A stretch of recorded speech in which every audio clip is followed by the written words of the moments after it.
Con una superficie de 284.000 kilómetros cuadrados y algo más de 16 millones de habitantes, Ecuador es el país más densamente poblado de toda Sudamérica.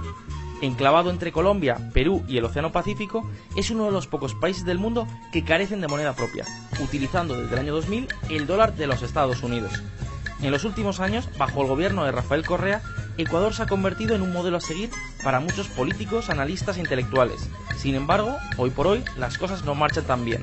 Hoy en VisualPolitik hablamos de Ecuador.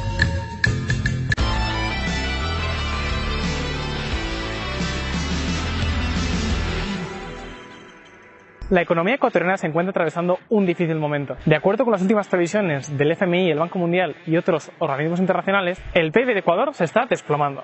Pero, ¿cómo se ha llegado a esta situación? ¿Y cuáles son las auténticas dimensiones de esta crisis? Para responder a estas preguntas tenemos que remontarnos a inicios de 2007, cuando asumió el gobierno Rafael Correa y puso en marcha la conocida como Revolución Ciudadana, un programa político de corte chavista bolivariano que empezó por todo lo grande. En 2008, y tras una auditoría realizada por la llamada Comisión para la Auditoría Integral del Crédito Público, Ecuador anunció el impago de la deuda considerada como ilegítima.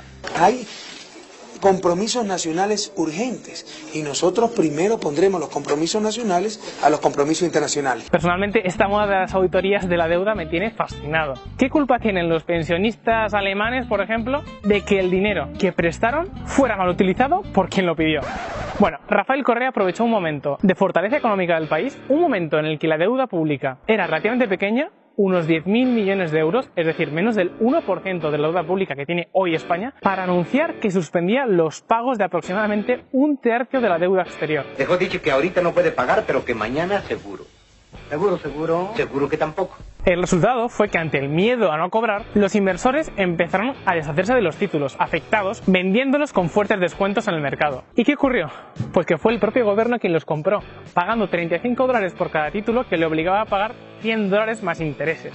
Tal cual. Toda una artimaña, casi un chantaje, que teniendo como ingrediente principal el miedo, le permitió a Ecuador ahorrarse pagos por cerca de 7.000 millones de dólares. Eso sí, a costa de retratarse como un país poco fiable en el que invertir.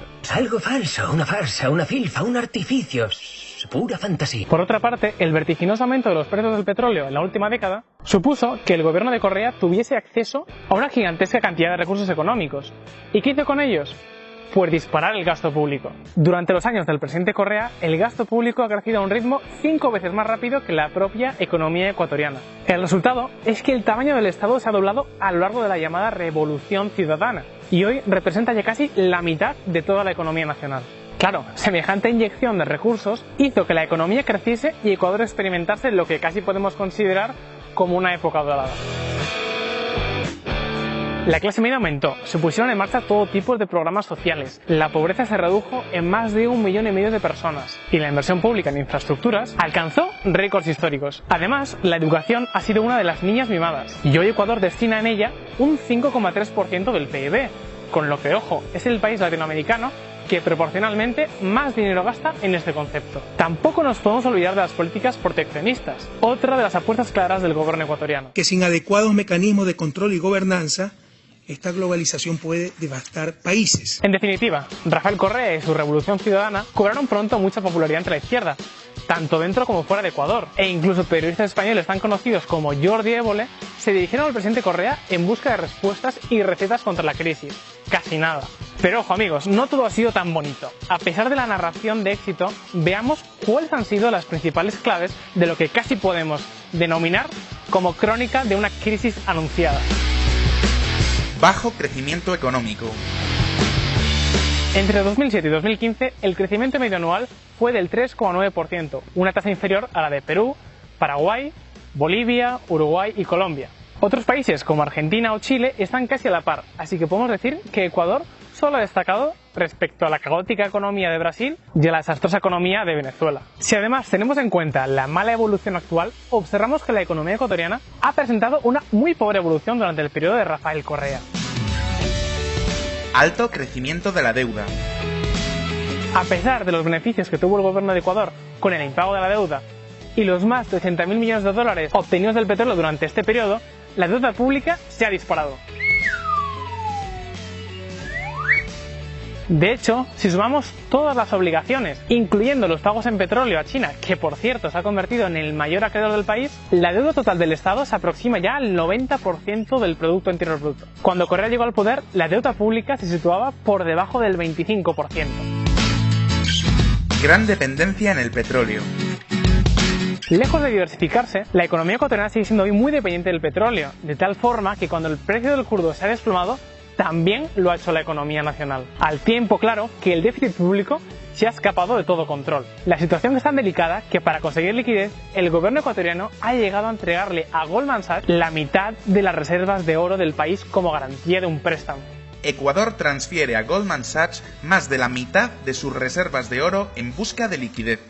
Además, la prima de riesgo es tan elevada que Ecuador está emitiendo bonos a 5 años al 10,75%, más que Grecia. El resultado es que a pesar de lo que siempre ha dicho Correa, Ecuador ha pedido ayuda al mismísimo FMI. El Fondo Monetario y en parte el BID fueron los que impusieron el neoliberalismo en América Latina y en el mundo entero. Baja inversión extranjera. Como consecuencia de todas las trabas existentes, el excesivo intervencionismo y el miedo de los inversores, Ecuador es uno de los países de América Latina con menor inversión extranjera directa. Para hacernos una idea, la inversión extranjera directa en relación al PIB es 3 veces inferior a la de Perú y 6 veces inferior a la que registra Chile. La pobreza aún persiste. Si bien la pobreza se ha reducido sustancialmente, no lo ha hecho a ritmos mayores que los gobiernos precedentes. Y además, como es lógico, la pobreza está ligada a la evolución económica, de tal forma que en 2016 el ratio de pobreza está repuntando respecto al año anterior. Por todo ello, podemos afirmar que más que un milagro económico, Ecuador, uno de los países con menos libertad económica de la región, ha registrado durante la etapa de Rafael Correa una gran burbuja de gasto público. Y como todas las burbujas, tarde o temprano explotan.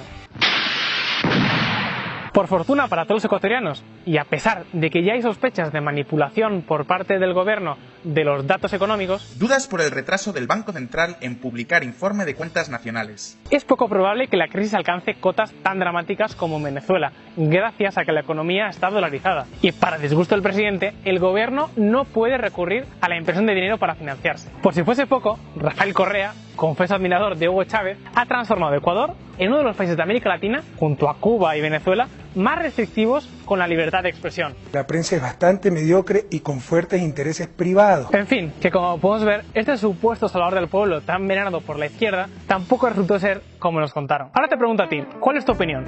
¿Crees que Ecuador correrá una suerte similar a la de Venezuela? ¿Crees que Correa ha sido beneficioso o perjudicial? Si te ha gustado este vídeo, dale a like, y si te gusta la política y la economía, suscríbete a Visual Politic si aún no lo has hecho. Un saludo y hasta el próximo vídeo.